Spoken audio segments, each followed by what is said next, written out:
So, remember the last video that broke Reddit? Yeah, there were some angry faces, but most Earthlings totally got where I was coming from. Today, we are turning those sparks into something stronger. It's time for the next level. Why the VTuber space is super oversaturated right now, and why the first year is the real challenge, and how you can actually survive it.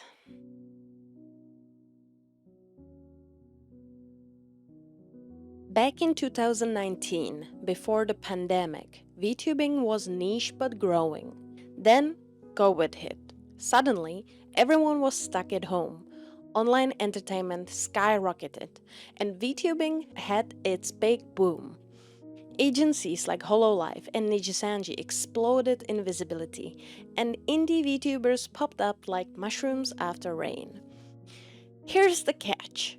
The boom created a massive oversaturation problem. According to VTube data, over 10,000 new VTubers debuted between 2020 and 2022 on Twitch and YouTube alone. And Hololive? They are huge, yes, but they don't have thousands of members. They have around 80 active talents across all branches. Compare that to the tens of thousands of indies, and you start to see how tiny the spotlight actually is. Let's get real.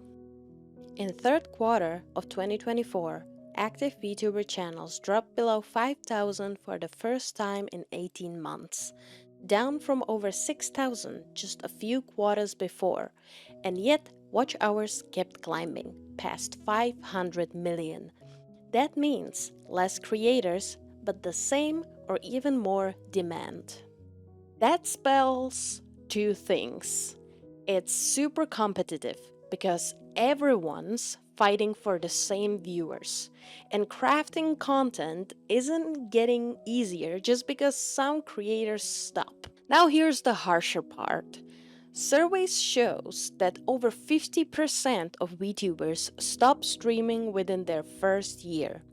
Why? Low growth, burnout, real life obligations, and honestly, mismatched expectations. The COVID bubble made it look like everyone can be a VTuber and make it big. But when the world opened back up, viewership dropped. Many audiences went back to work or school, and discoverability on Twitch and YouTube became brutal. So, those who started during the hype realized it's not enough to just debut, you need to keep people watching. And that's why so many quit before year one.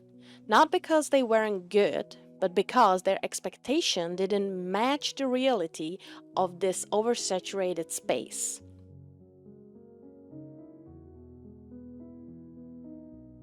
Now, check this out. Over half of the other 50% VTubers stopped streaming within 3 years of starting. The median lifespan of anyone entering the scene is just 24 months. Agency creators lasts about 44 months on average. Indies, a bit less, around 28 months. That's still over 2 years, but it's not forever, and the drop off is real.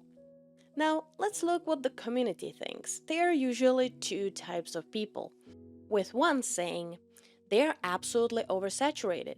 If you're getting into it expecting to make it big, it's now like just about everything else where it mostly comes down to luck. There are so many super talented VTubers out there with awesome models and great voices and everything they need, but most still struggle with subscribers, followers, viewers, etc. You probably need a niche to stand out, but it has to be something you're really good at, and it needs to mesh with your audience. Good luck. And some people are not worried about oversaturation. If you're a new VTuber like me, you may have to thought at one point, oh, VTubing is too oversaturated for me to get anywhere.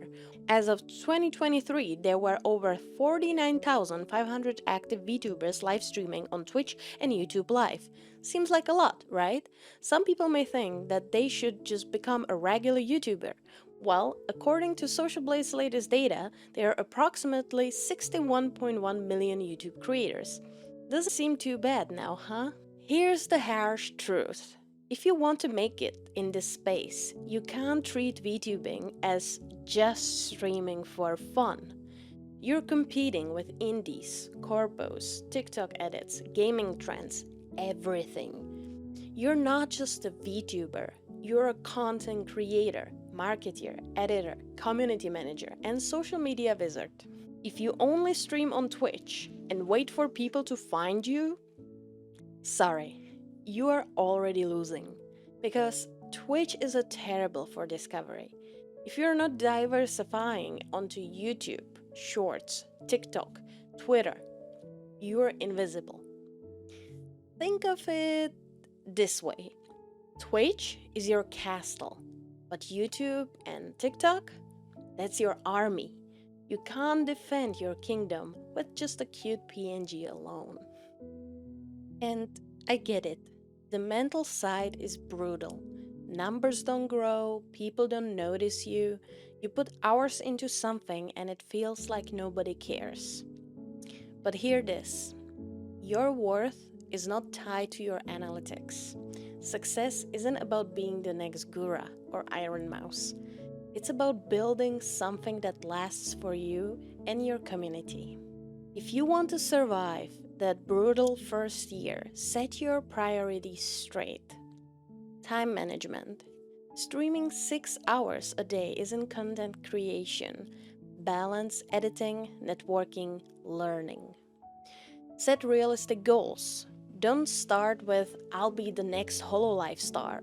Start with, I'll grow a small engaged community, for example. And have financial awareness. Don't dump $3,000 into a live 2D model before you even know if you enjoy streaming. Use free tools, pre-made assets, then upgrade later. Survive first, upgrade later. Now for the actual tips. How do you not become a one-year statistic? Skip the overhyped debut. If it's stressing you out, start small, get comfortable, then do a big intro once you have content under your belt. Post short-form content. Shorts and TikToks are rocket fuel. They don't guarantee success, but they massively boost visibility. Network, but don't leech. Find collabs, support others, be part of other communities. And be adaptable. If you notice your strength isn't in gaming streams, maybe it's storytelling, maybe it's singing. Double down on what people connect with. Basically, don't just be a VTuber. Be a creator who happens to be a VTuber. That's how you survive. I know it sounds harsh, but this isn't to scare you. It's to set expectations. Your first year isn't magically smooth. But the creators still here after 2 years, they have learned to dance in the fire, not burned out in it. Look, the odds are rough. Most people don't make it, but if you go in with clear priorities, realistic expectations, and a mindset to learn, you'll already be ahead of 90% of the competition. And if anyone tells you it's impossible, remember, impossible is just magic waiting to be practiced. Now, I want to hear from you. What's your biggest struggle so far? Drop it in the comments. Let's talk about it. And if you enjoyed this little reality check, don't forget to like and subscribe. And maybe sprinkle some stardust on the bell icon.